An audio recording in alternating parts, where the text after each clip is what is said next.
learning machine. I can give it instructions, and it will obey them as programmed to sometime in the future. This machine's got a computer in it, and like any computer, there is a language for controlling it. I've been programming it to record Dallas for me. So now, that looks pretty much right, so I'm going to memorize that inside the VCR's memory. And that's a program in a language, just like a computer program. But the language for this video recorder is a special purpose one. Ordinary microcomputers use a variety of general purpose languages, the most common being BASIC. In fact, in the 80s, BASIC, like McDonald's or Kentucky Fried Chicken, is all over the place. It's the fast food of programming languages. And in this TV program, we're going to discuss why, in spite of its popularity, so many computing people are opposed to it. In fact, some professional programmers think it's the worst thing since sliced bread. You can fool yourself very easily into believing you're a good programmer once you learn BASIC. BASIC almost forces you into doing it dirtily all the time. It's easier to write messy, spaghetti-type programming. I know I've got some bad habits from BASIC. I first came across computers at university where I learnt Fortran, and then I discovered home computers and learnt BASIC. Both of those languages later discovered to be completely inadequate for real programming. I can see there are definite disadvantages to BASIC. And it has some pretty horrible things you have to learn. But I think a lot of people who start on BASIC actually progress to other languages afterwards. I thought I could program really well once I'd learned BASIC. And all the tricks and all the mechanisms I'd learnt all about BASIC that I thought were really clever, I've since learned that are really not the right thing to do. Really, probably the worst bits of programming. Those were fairly strong words and phrases. Dirty, tricky, bad habits. But actually, if you want to understand why these professional programmers were upset, the key word they used was spaghetti. One of the main problems with BASIC is that as you write out the instructions for your programs, they do not match the problem you're solving in any nice logical way. You cannot easily read a big BASIC program and see what is happening. Instead, you find the different parts of the program connect to each other, and as you try and understand what is going on, you find yourself attempting to unravel a great mass of spaghetti. Some of the more recent versions of BASIC have adopted features from more advanced programming languages in an attempt to control this Italian tendency. With me is Charles Stannett, a programmer and teacher who is willing to defend BASIC. Charles has produced one single strand of BASIC spaghetti which we can use to tell us what television programs are on at different times on one evening. The strand starts with the word repeat, there are 7 lines of instructions, and then the strand finishes with the word until. What did you make of the comments in the film, Charles? I was always taught that it's a bad workman who blames his tools. All right, that's a very hard thing to say, but maybe you're right. You've got a bit of BASIC you've brought to show us, so let's explain how that works, shall we? Okay, this is just an example which I've written, which I can step through a line at a time. Right, and the thing that's coming in white is the lines that we're looking at any particular point in time. Right. Okay, line 10, we're saying we're going to repeat a bunch of code, the lines 20 to 80, until something happens at line 90, okay? Okay, so let's step through. Right. Line 20, what's on equals I don't know what. And I see this, and this window here, what's that telling us? Right, this is a little scratch pad, maybe a little notepad inside the machine, and inside there we're going to make a note, I don't know what. Okay. And you'll see as we go along, this is actually kind of radio times on the computer. Line 30, you get asked, well, what time? Okay, so the computer now is asking me what time, and that's because you've got that line 30 which we're That's obeying. right. That's what So I'll type in, leaning across you here, 8:35. That's right. Obviously there's another little box which I've labelled Tim, and the time 8:35 goes into that box. Right. Right. Now lines 40, 50 and 60, what's happening? We're checking to see if the time held in this box, 8:35, actually falls between a range of numbers which I've coded into the program. Right. And on line 60 it actually And line doesn't. 60 we've actually hit a spot between the times 8:15 and 9. And what's on at that point on our fictitious day, in fact, is Dallas. And that's just gone into the box what's on. Okay? At line 70 we check against another time and we find, well, we haven't got to that time yet, so it's okay. Line 80 we now tell you, the user, in the blue area what's actually on.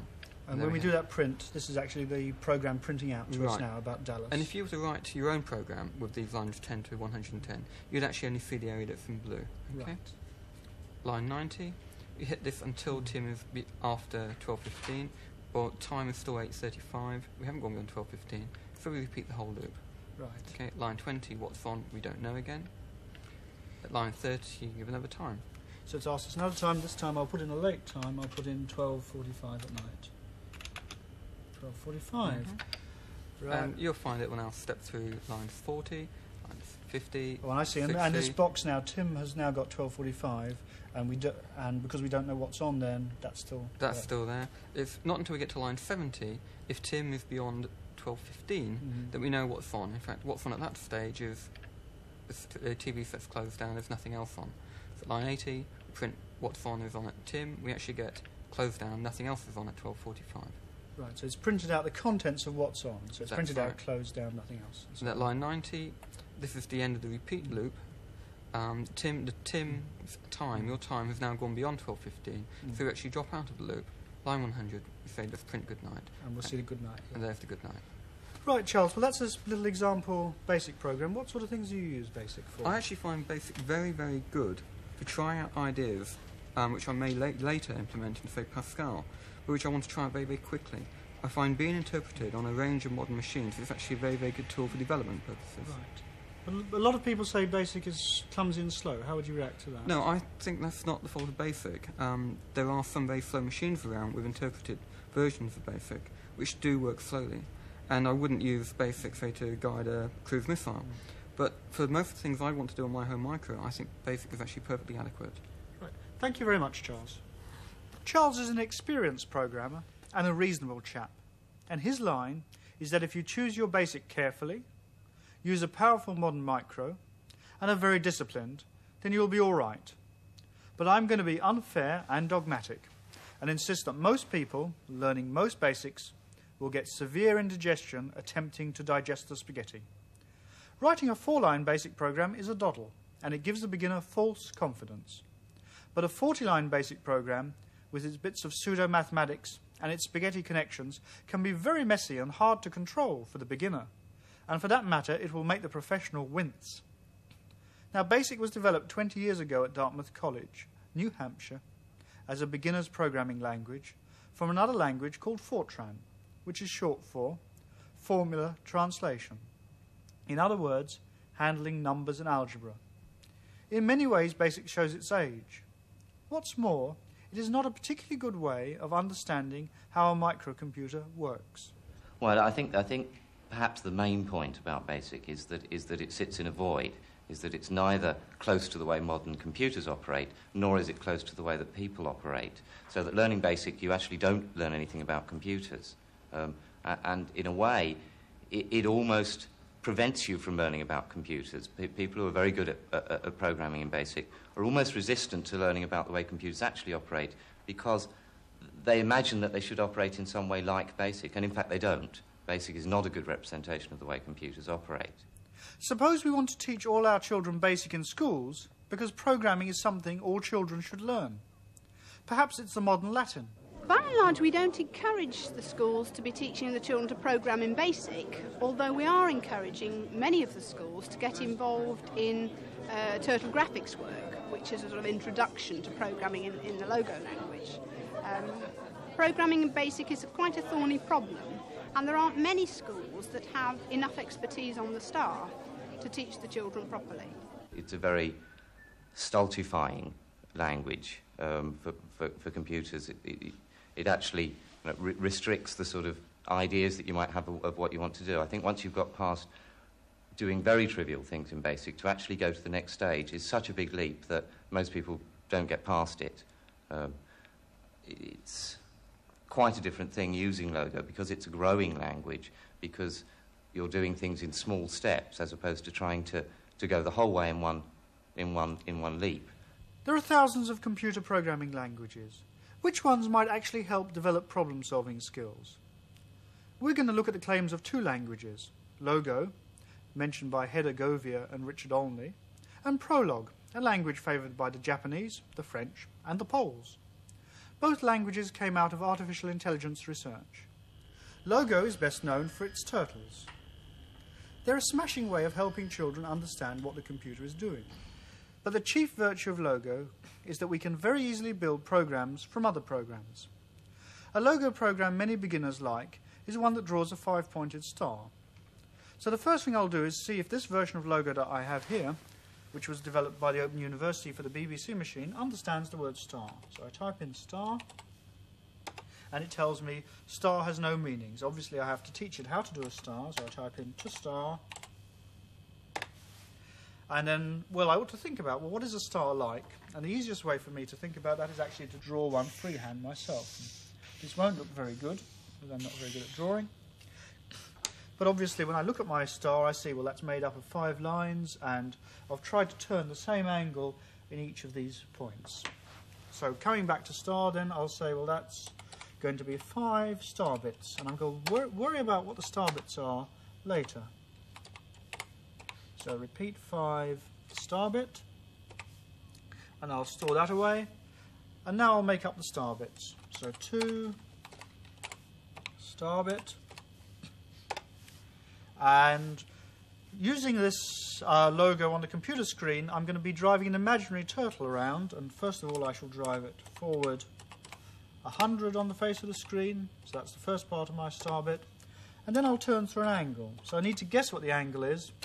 And one of the magic numbers that we find in geometry for all sorts of shapes is 360 degrees. So what I'll do is just willy-nilly take 360 degrees, divide it by 5, that gives me 72, and so now I've got 72 degrees in there. So star bit is forward 100, turn left 72 degrees. So now I'll run my star program, and well, it draws me quite a nice shape, but it's not the one I expected, it's a pentagon. So I have to think about that, and I say, well, how is a 5-pointed star different from this 5-sided figure? And this is actually one of the features of Logo. Instead of giving me an unpleasant error message and say, oh, you got that wrong or something, instead it's drawn me a figure that I didn't expect. So I'll go back now, thinking about this pentagon, and it's different from the star because it doesn't cross itself. I'll go back and I'll change star bit. Well, what angle should I turn?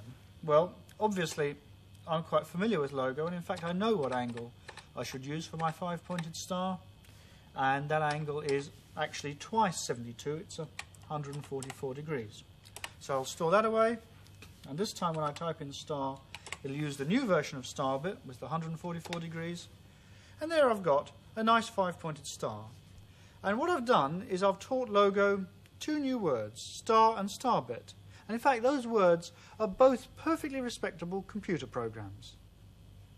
With me as an expert on Logo, Celia Hoyles, and an expert on Prolog, Josie Taylor. Right, but Celia, you do work with 12-year-olds in a mathematics classroom. What sort of things do you do? That's right. I've been involved in a research project which looks at how Logo can be integrated into the maths classroom in a way to make the maths curriculum more interesting, more exciting for more children. And I'd like to illustrate our approach by some work of 2 girls in our project to show the sorts of problem solving they can do after very little Logo. Right. And what they did in this case is they came along and they wanted to draw a star because they'd done some work on stars in mathematics previously. Right, well I better get rid of my program here and bring your girl's star in, hadn't I? They wanted to draw a star because they'd actually been doing something with those shapes the previous week in their maths class. How much Logo programming had they done before they Oh, did only it? a few hours, very little. And so there's their star, and then, as is quite normal in this sort of circumstance, they wanted to experiment with their star and do something with it. So what they did was they actually drew 5 stars. I see, and in fact, yes, they've taken the star and they've rotated it round. That's right. And they quite liked that. They called that a superstar, actually, and they wrote a program for that. But again, they wanted to make it a bit more visually interesting. So what they did was they actually superimposed, you can see on that, 5 red stars being rotated around in a different way. Right. And how did they actually, what does the Logo program to do that look like? Well, for a start, they actually liked it so much they called it a super-duper star. And we could look at the program for that, and you can see it's very simple. There's the super-duper star, and it's got its 2 And parts. so they've used initials. So they've got Yeah. something called Super Duper Star, and it's made up of 2 things they've taught Logo, Superstar and That's right. Super Fast Star, right? That's right, that's the red one. And how does Superstar work then? Well, we could just look at that, and we look at Superstar, and here you can see it's 5 of the original stars. So it's Superstar is made up of 5 stars, and what does that hide tell us then? Well, it just is a nice way to hide the turtle so you don't have it flashing on the screen. So we can just concentrate on the picture, right? That's right. Now, what happened after that, which I ought to tell you, which is very interesting for us, is that they wanted to actually use their super-duper star to do something more. Right. And what they decided when they talked together is they wanted to cover the screen, if you like, with super-duper stars. Right. They weren't absolutely sure how to do it to begin with, so they thought they'd do it for... Sorry, I've got to escape first. Right. And what we've got to do is I'll show you the program they did, which they made two... Oh, I see. So they've taken two of their super-duper stars and put them alongside each other. Yes, and they built a program for that which was called Super Duper Duper Star. Right. And this was actually to give them a feeling about how they could get a whole line of them. Right. They then, they were trying things out, and they wanted to do a program for 3 in a line. And here we have the 3. Right. And they now knew how to make a line of super duper whatever number I like stars. Mm-hmm. And it was then a very small step for them to actually fill the whole screen. And this is what I can show you now. Lovely. And what would you say the main benefit they got out of this work is? Well, the main benefit for this was actually to provide a context where they went very naturally to the generalisation, from doing 1, 2, and then lots. And of course, that's something that happens in mathematics all over the place. Absolutely, yes. And could you imagine doing this sort of work in BASIC? Well, I find it difficult to imagine doing in BASIC. I think it probably could be done in some basics, but I don't think it's a very natural thing. And I think, more importantly, it might be rather harder. And how would you say Logo is special then compared to BASIC? Well, I think particularly at this sort of level, it's a very accessible language for children. And it's very easy for them to start with very simple things and build up over quite a period of time to things that they are very keen and excited to explore themselves. Thank you, Celia. Logo is a very pure language designed to support problem solving, where you break the problem down piece by piece. A completely different approach is not to solve the problems in a step-by-step way, but instead to describe the problems to the computer. The cleanest current embodiment of that descriptive approach is the language Prolog. Josie, you've been working with Prolog. Would you like to describe to us briefly what it's like? Yes, it really is quite different. Prolog is based on logic. So instead of telling the computer how to do something, you give it information, facts and rules about the situation. You tell it what to do, and you leave the machine to get on with the work. Well, that sounds fairly weird, so maybe we'll go and have a look at an example of some Prolog. Right.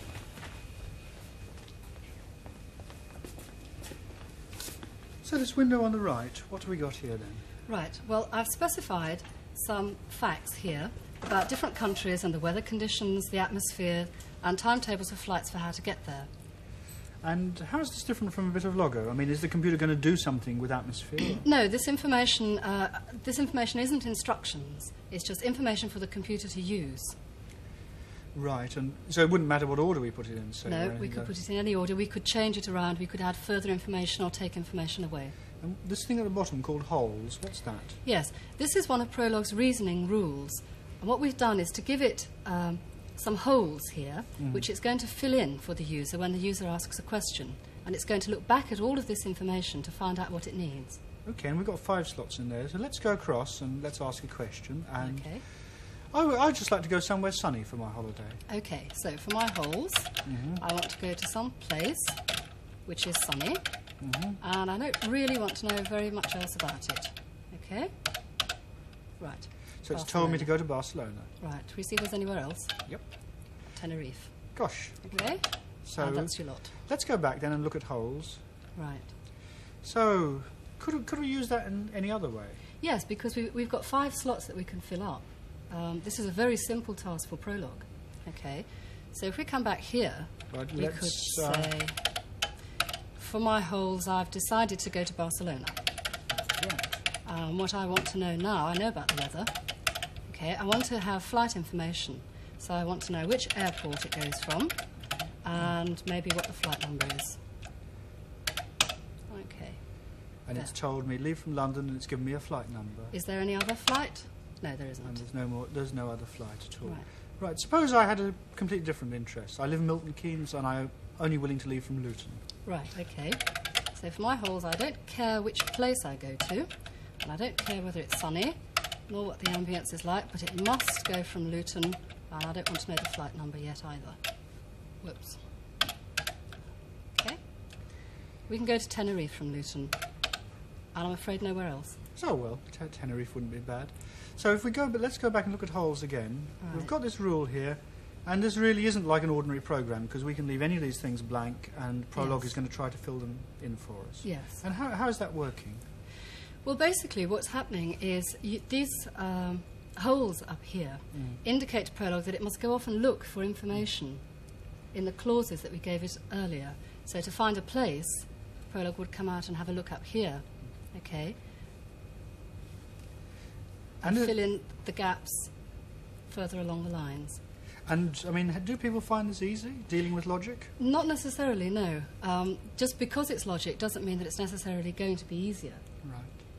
And so when you've been looking at people, trying to use Prolog, what sort of things will have to be done to Prolog to make it more usable? Well, we need better facilities to help you out when your program goes wrong.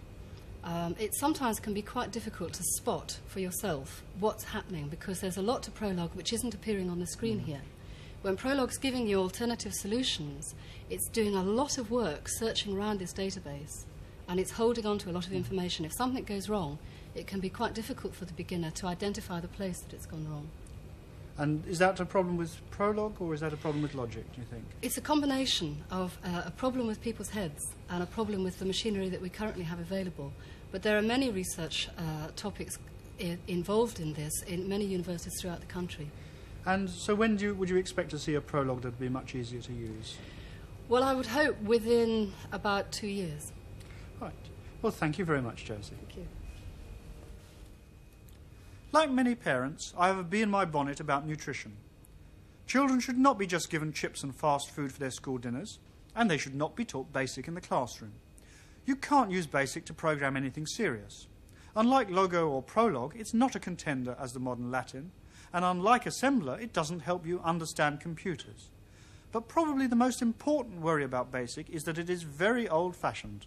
Recently, some very exciting new programming languages have been developed. And in fact, our notion of what a computer program is, or for that matter, what it means to program a computer, is changing very rapidly. So, Martin, what are you doing here? I'm working on building a drawing using an object-oriented drawing system built on top of IntelliST. Now IntelliST belongs, although they parted company 15 years ago, to the same family as Logo. How are those drawings you've created different from Logo drawings? Well, they're very different, and the major difference is that each item in this drawing is an object in its own right, and so it understands its own behaviour, and it knows what data values it has, so it knows where it is, for instance, on the screen. So, for example, we can ask that circle to move about? Yes, so using the mouse, I can select the move operation and ask the circle, say, to move around this other workstation. And that could have been controlled by a piece of program asking it to move? Yes, very much so. That would be the normal way of operating this type of system, would be that your program would make those requests. Right, alongside we've got the browser where you're creating these drawings from. Let's have a look inside there. Well, this shows all the different types of object that can appear in one of these graphic drawing windows. And we see that it shows the relationships between the objects. So, for instance, here is a square down here, and it shows that this is a specialized portion of a rectangle. So, let's have a look and see what the system thinks a rectangle is then. Well, I can ask it to print a summary for me of a rectangle, and this describes the behavior of rectangles. I see, and so this is like, as it were, a general program, and that'll command any rectangle. That's right, yes. This tells me which operations a rectangle knows how to do, and which data values it has. Now, what would a professional programmer use a system like this for? He would use it for developing, say, new applications or building new man-machine interfaces, that type of application. And how is this sort of programming different to, say, programming in BASIC? Oh, gosh, it's very difficult to make that sort of comparison because BASIC is, as you discussed earlier in the program, a very simple programming system. This gives you much more power, and it's like comparing a Concorde to Tiger Moth, say.